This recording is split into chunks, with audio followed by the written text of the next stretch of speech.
ये जो कोयटा में हुआ है ये पहली दफ़ा नहीं हो रहा, देयर इज़ नो डाउट। कई दफ़ा ये इस टाइप के इंसिडेंट्स हुए हैं, हमने भी देखे हैं और आपने भी देखे हैं। तो मैं तो ये सजेस्ट करूँगा कि हमारी यहाँ से हाउस से अगर एक 3 मेंबर या 4 मेंबर सेनेटर्स वहाँ चले जाएं और उन लोगों के साथ जो कि जिनकी डेथ हुई है और जिस तरीके से हुई है उनके साथ सॉलिडारिटी दें, और गवर्नमेंट तो ऑलरेडी को कहा है, तो मेरा ख्याल अगर सेनेट से चले जाएंगे तो हमारा एक जो हाउस ऑफ फेडरेशन है उसका एक बड़ा अच्छा मैसेज भी जाएगा और एक लोगों को पता चलेगा कि senate is alive to these situations. बिल्कुल ठीक।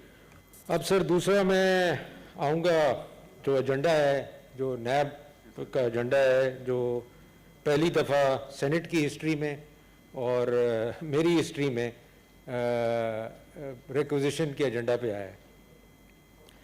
सर इसकी आपको भी पता है, और मैं इस हाउस से शुरू करूँगा, इस हाउस के लोगों से शुरू करूँगा जो नैब ने जिन लोगों को परेशान किया हुआ है। क्योंकि आपको याद होगा 1.5 साल पहले मैंने एक लेटर लिखा था चेयरमैन नैब को, जिसकी कॉपी आपको भी मैंने भेजी थी, कि सेनेटर्स को बुलाने से पहले, उनके ख़िलाफ़ इंक्वायरी या केसेस रजिस्टर करने से पहले या उनको अरेस्ट करने से पहले हमें हमारे ऑफिसेज़ को रुजू किया जाए। जिसका नैब चेयरमैन ने जवाब भी दिया और ये कहा कि जी बिल्कुल सही है, एज़ पर रूल्स हम इसको फॉलो करेंगे और हम आपको बताएंगे। और मेरा ख्याल उसके बाद उन्होंने आपको बताना भी शुरू कर दी। तो ये एक अच्छी सिस्टम शुरू किया और सेनेटर्स भी हमारे काफ़ी कॉन्फिडेंस फील करने लगे कि जी हमें सुना जाएगा और हमारी कोई सुनवाई है सेनेट में। उसके बावजूद मैं आपको बताऊं, बड़ी इंटरेस्टिंग चीज़ें हुई। रुबीना खालिद पता नहीं यहाँ है कि नहीं, 2 साल से ये बैठी हुई है जी, दर बदर हो रही हैं नैब कोर्ट में। क्यों भला? इनके जो हस्बैंड थे जिनका इंतकाल हो गया एक्सीडेंट में, उनके इश्यूज इन्होंने संभाले और इनको बुलाया इसलिए जा रहा है कि जो कॉन्ट्रैक्ट्स इनके हस्बैंड ने साइन किए अपने टाइम पे, उसकी इंक्वायरी हो रही है और इनको बुलाया जा रहा है नैब में उसका जवाब देने के लिए। आपको भी पता है, मुझे भी पता है, और आज 2 साल से ये नैब के कोर्टों में जाके खड़ी होती हैं और ना इनके केस चलते हैं, ना उनका कोई रेजोल्यूशन होता है, और ये कहानी चल रही है।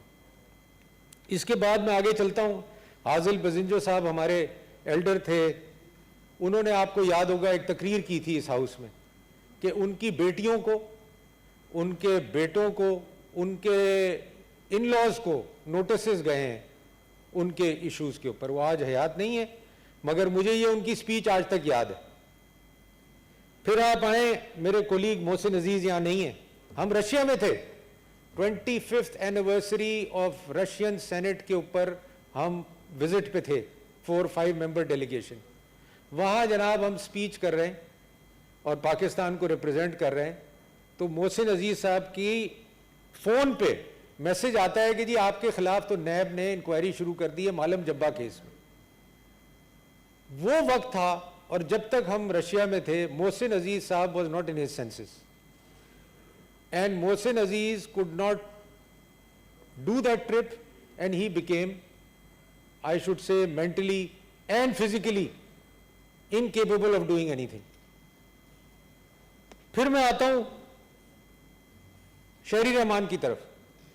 इनके जो एक्स हस्बैंड है उनके साथ क्या हुआ शायद ये किसी को नहीं पता है। उनसे जबरन 164 का बयान लिखवाया गया, क्योंकि मैं उनको पर्सनली जानता हूं, मेरे भी दोस्त हैं, शरीफ, निहायत ही शरीफ आदमी, और आज से नहीं 25 साल से उनको जानता हूं। जबरन 164 का बयान नैब ने लिखवाया, और हर आदमी इस हाउस में, देखे चेयरमैन साहब, हर आदमी को इज्जत प्यारी है। 12 साल मुझे हो गए हुकूमत में और ऑपोजिशन में, आपने, बाबर अवान ने, आजम स्वाति ने, सब लोग यहाँ कितने लोग हैं जो गवर्नमेंट में रहे, ऑपोजिशन में रहे, मेरे साथ काम किया है। कोई उठ के यहाँ खड़ा कर दे कि जी सलीम मांडवीवाला साहब करप्ट हैं, सलीम मांडवीवाला साहब ने कोई करप्शन की है। एक इदारा खड़ा होके टीवी में दे देता है बगैर किसी चीज के कि जी सलीम मांडवीवाला के खिलाफ करप्शन के चार्जेस। किस बात के चार्जेस हैं? प्राइवेट ट्रांजैक्शन को नैब से आपको निकालना पड़ेगा अगर आपने इस मुल्क को चलाना है। मैं यहां कोई मेरा सियासत का एंगल नहीं है। यहां 2 दिन डिबेट होती रही, ट्रेजरी कहती है जी इनके लोग चोर हैं, ये कहते हैं जी इनके लोग चोर हैं। That is politics. मैं यहां पॉलिटिक्स पे बात करने नहीं आया, मैं सिर्फ इसलिए आया हूं कि खुदारा आप ये जुल्म बंद करें। और मेरे पास अभी तक 100 एप्लीकेशंस आ चुकी हैं चेयरमैन साहब, इन राइटिंग लोग जो जेलों में लुढ़ रहे हैं, जो नैब की कस्टडी में रखे हुए हैं, और जिन लोगों के साथ ज्यादतियां हुई हैं प्ली बार्गेन के अंदर। और ये मैं रिकॉर्ड का हिस्सा बनाऊंगा आज हाउस में, जो कि हम टेकअप करेंगे कमिटीज में हर हालत में, चाहे कोई भी हमें वे इख्तियार करना पड़े। आप मुझे किसी और को नहीं, मुझे आपके लिए बोला और मैंने आपको यह बताया कि जी हम आपके चेयरमैन को भी देख लेंगे। आप मुझे यह बताएं किस इदारे में यह जुर्रत है जो कहता है कि हम चेयरमैन सेनेट को देख लेंगे। देखें, जितना आप इस चीज पे इसको कवर करेंगे, जितना आप चीज इसको दबाएंगे, ये this will haunt you one day chairman साहब, it will haunt everyone in the parliament, चाहे ये आज गवर्नमेंट में हो चाहे ये बाहर हो। और मैं अपने केस के लिए ना चेयरमैन नैब के पास गया, क्योंकि लोगों ने कहा मैंने चेयरमैन नैब से मुलाकात की, वो इसलिए की कि मैंने प्रेस कॉन्फ्रेंस में ये कहा कि मैं उससे मुलाकात करूंगा। और मैं मिला और मैंने चेयरमैन नैब को कहा कि आपने नोटिस लिया है, मेरा केस मंगाया है, आप प्लीज मेरा केस अदालत में ले जाएं, क्योंकि मैं अदालत में जवाब दूंगा। अगर मैं गलत हूं तो अदालत बताएगी कि जी मैंने कहा, मुझे जो भी सजा देगी मुझे मंजूर है, मगर अगर मैं सही हूं फिर वही सजा आपके लिए होनी चाहिए कि आप गलत केस बनाते हैं, फॉल्स केस बनाते हैं, आप लोगों को केस करने से पहले जलील करते हैं मीडिया में। नैब का नोटिस आता है, सबसे पहले मीडिया को दिया जाता है कि जी इसको चलाएं, जरा इसकी इज्जत उछालें, वो हम बाद में देखेंगे। चेयरमैन साहब, ये नहीं चल सकता काम। ये अगर मैं नहीं रोक सका तो इस हाउस को रोकना पड़ेगा, आप लोगों को रोकना पड़ेगा, नहीं तो ये सब एस्पेक्ट ऑफ सोसाइटी को खत्म कर देगा। आज मैं कहीं भी जाता हूं, किसी चेंबर में जाता हूं, वहां मुझे सिवाय दास्तानों सुनने के और कुछ नहीं मिलता। और मैं इस्लामाबाद चेंबर में ही अनाउंस करके आया हूं, हर chamber should become a complaint centre against NAB. जितने भी बिजनेसमैनों की कंप्लेन है जमा कराएं चेंबर्स में और सेनेट को भेजें। We will take them up here and find out what is going on NAB. Chairman साहब,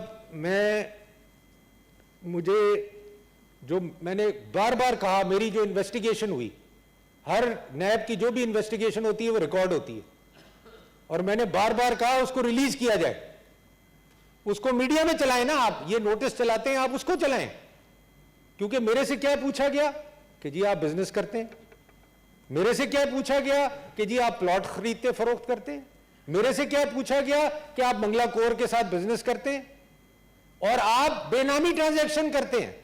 चेयरमैन साहब, deputy chairman of senate has done a benami transaction with Mangla Kor. The whole country is laughing, the whole country is laughing. इदारे आपके state bank, FBR, SECP हंसते हैं कि जी ये क्या बकवास है, ये हो सकता है, इज इट पॉसिबल। तो मेरा सिर्फ कहने का मतलब अगेन एंड अगेन ये है कि ये जो नैब एक इदारा बन गया है जो किसी के कंट्रोल में नहीं है, जो हम सुनते हैं कि किसी के कंट्रोल में नहीं है, तो फिर आप ये समझ लें कि पार्लियामेंट भी कुछ नहीं कर सकती। तो मैं आपसे अगेन एंड अगेन रिक्वेस्ट करूंगा कि आप भी खड़े हों, ये एक एक मेंबर, चाहे वो ट्रेजरी का हो, चाहे वो इसका हो, ये सियासत नहीं है चेयरमैन साहब, अगेन मैं कह रहा हूं सियासत नहीं है। आप ये डिमांड करें कि किसी की पगड़ी नहीं उछाली जाएगी मीडिया के अंदर। नैब ने, देखें सर, अमेरिका में मैं रहा हूं 7 साल, टैक्स फाइल करता रहा हूं, कभी नोटिस भी आए हैं, कभी चीजें भी हुई हैं, कभी आज तक आप नहीं सुनेंगे अमेरिका में, जब तक कि वो मैटर कोर्ट में ना चला जाए कि जी किसी की इन्वेस्टिगेशन हो रही है टैक्स इवेजन के लिए या टैक्स फ्रॉड के लिए, कभी नहीं सुनेंगे आप, क्योंकि these are very very confidential things. Sir एक एक फेडरल सेक्रेटरी का मुझे फोन आया है, एक एक फेडरल सेक्रेटरी का, मैं नाम किसी का नहीं लूंगा, कि जी हमारे आप दिल की आवाज हैं, हम काम नहीं कर सकते नैब के साथ। और ये सारे फेडरल सेक्रेटरी वो हैं जो 12 साल आज फेडरल सेक्रेटरी बन गए, जो 12 साल मेरे साथ इस्लामाबाद में काम कर रहे हैं। तो ये काम क्यों नहीं कर पा रहे? इनको, आपका क्या ख्याल है, गवर्नमेंट को नहीं पता ये क्यों नहीं काम कर पा रहे, क्या मसला है? तो सर ये बड़ा सीरियस मसला है, इसको आप हम और आप हमें लाइटली नहीं लेना चाहिए, इसके बारे में हमें कुछ करना चाहिए। फिर मैं आता हूं जी ह्यूमन राइट्स। ह्यूमन राइट्स, लोग जो मरे हैं, लोग जो मरे हैं, मैं नाम लेते जाऊंगा आपके लिए, जिसका नैब अभी तक कहती है कि जी हमारी कस्टडी में कोई नहीं मरा। मैं इनकी फैमिली से बात कर चुका हूं, मैं इनकी फैमिली से मिल चुका हूं, और मैं फर्दर मिलूंगा हर एक फैमिली से जो नैब की कस्टडी में मरा है। असलम मसूद साहब, एजाज मेमन साहब, एडवोकेट जफर इकबाल मुगल साहब, राजा आसिम साहब, ब्रिगेडियर रिटायर्ड असद मुनीर साहब, मोहम्मद नासिर शेख साहब, प्रोफेसर डॉक्टर ताहिर अमीन साहब, कैसर अब्बास, चौधरी अरशद, मोहम्मद सलीम, प्रोफेसर जावेद अहमद, अब्दुल कवी खान, और अभी आपने लेटली सुना होगा खुदकुशियां जो हुई हैं। सर खुर्रम हिमायूं जो कंट्रोलर जनरल ऑफ अकाउंट्स ने खुदकुशी की है, sir he has worked with me for 10 years। 10 years से मैं इस आदमी को जानता था सर, निहायत ही शरीफ आदमी, और मैं तो परेशान हो गया जब ये खबर मैंने फोन पे पढ़ी कि खुर्रम ने जो है वो, और मुझे कोई सेनेट का भी काम होता था तो मैं खुर्रम को भेजता था, एम्प्लॉइज के लोन होते थे तो मैं खुर्रम को भेजता था, किसी को एडवांस चाहिए होता था तो मैं खुर्रम को भेजता था। खुदकुशी कर ली सर। सर आप क्या कर रहे हैं इस मुल्क के साथ, इस एनवायरनमेंट के साथ, और आप एक इस इदारे को इतनी इजाजत दे रहे हैं कि लोग वो इस मौके पे लोगों को पहुंचा दें कि वो खुदकुशी कर लें। और ऐसे ऐसे ऑफिसर जिन्होंने सारी जिंदगी अपनी नौकरी और अपनी कंट्री को सर्व करने में गुजार दिया, उसका रिजल्ट ये है। Sir this is a very very serious issue, और शायद अगर कोई लोग ये समझते हैं कि मैं कोई यहां सियासत कर रहा हूं, मैं अगेन एंड अगेन रिपीट करता हूं, मैं कोई सियासत नहीं कर रहा, मैं सिर्फ आपको ये समझाना चाह रहा हूं कि ये बहुत सीरियस मैटर है, इसको आपको भी इस हाउस को भी सीरियसली देखना चाहिए। जो लोग इस वक्त भी, सर जेल से लोगों ने लेटर लिखे हैं मुझे, जेल से, कि खुदा के लिए हमें यहां से निकलवाएं। ऐसे ऐसे लोग जेल में पड़े हुए 2-2 साल से 80-80 साल उम्र के, जिनका कोई डायरेक्ट किसी चीज से ताल्लुक नहीं है। शिबली साहब भी आ गए, पूछे इनसे, इन्होंने भी 6 साल मेरे साथ गुजारे हैं सेनेट में। तो मेरा सर कहने का मतलब यह है कि कुछ अगर हम सही कर लेते हैं, we can keep politics aside sir, कोई जरूर, हमें पॉलिटिक्स का मसला नहीं है, बट अगर हम चीजें कुछ सही कर लेते हैं, और अगर ऑपोजिशन में हम यहाँ, सर आप पूछें, शिबली से पूछें, स्वाति साहब से पूछें, जितने पीटीआई के जब ये हमारे साथ ऑपोजिशन में होते थे, कितनी कितनी डिफिकल्ट लेजिस्लेशन हमने की हैं। कई जगह ऐसी सिचुएशन आ जाती थी कि नहीं जी नहीं होगी लेजिस्लेशन, फिर भी हम बैठते थे, वर्कआउट करते थे, कोई सोल्यूशन निकालते थे और लेजिस्लेशन होती थी। इनकी कमिटीज में लेजिस्लेशन हुई है, डिफिकल्ट से डिफिकल्ट लेजिस्लेशन हुई है। तो मेरा कहने का मतलब यह है कि अगर नहीं हुई तो इसका यह मतलब थोड़ी है कि हो ही नहीं सकती। ये कहां लिखा हुआ है कि नहीं हो सकती? अगर ऑपोजिशन की कोई डिमांड गलत थी कोई बात नहीं, अगर गवर्नमेंट की कोई डिमांड गलत थी तो कोई बात नहीं, आप फिर बैठे, 10 दफा बैठे, मैं कहता हूं, मगर don't involve politics in it. जब आप उसको हर चीज सियासत की नजर कर देंगे तो हल कैसे निकलेगा? और हल तो आपने मुल्क के लिए निकालना है ना, कोई एक इंडिविजुअल मेरे लिए या किसी के लिए तो नहीं निकालना।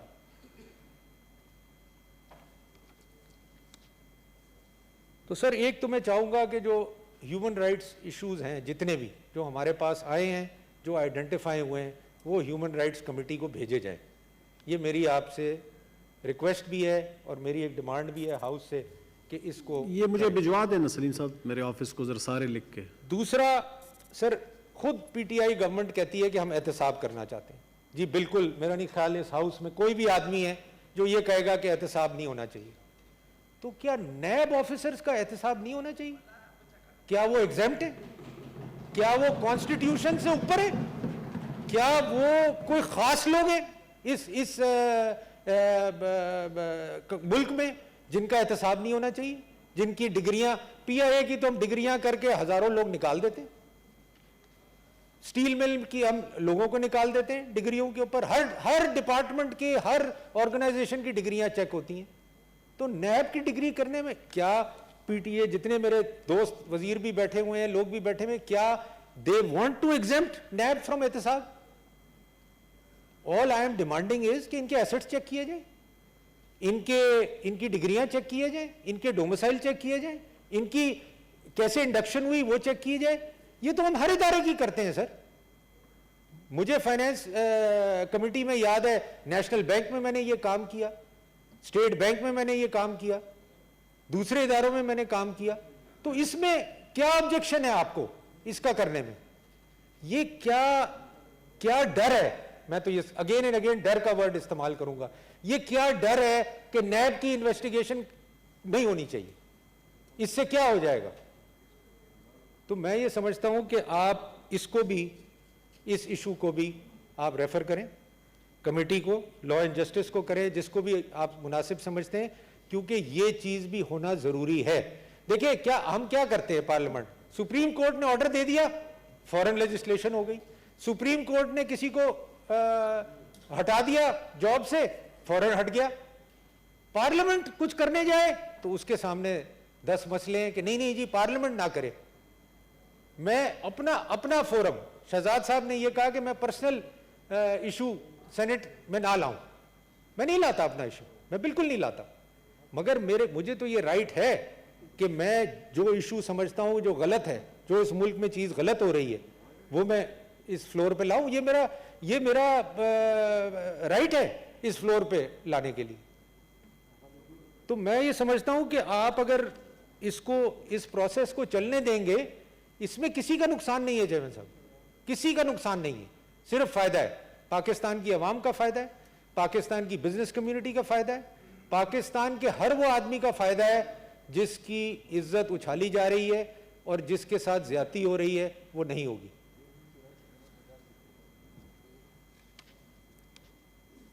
तो मैं इन दी एंड ये कहना चाहूंगा कि इसका कोई ऐसा हल निकालें जो कि नैब के लिए भी, और मैं आपको बताऊं ये चीज नैब के लिए भी अच्छी होगी, नैब के लिए बुरी नहीं होगी कि अगर नैब में अगर कोई गंदे लोग हैं या कोई गलत लोग हैं और सुप्रीम कोर्ट के कहने पे 6 लोग निकाले गए, वो भी ऑर्डर मेरे पास है, मगर ये कोई तरीका तो नहीं है कि सुप्रीम कोर्ट ही जाके किसी को निकलवाना है, सुप्रीम कोर्ट ही जाके कोई एक्शन करवाना है। वो मैं भी कर सकता हूं, मैं भी कल अपने वकीलों को कहूंगा जी बनाओ मेरी petition to the supreme court and senate में कोई हल नहीं निकल रहा तो मैं जाता हूं सुप्रीम कोर्ट में, जाता हूं हाई कोर्ट। मगर वाई?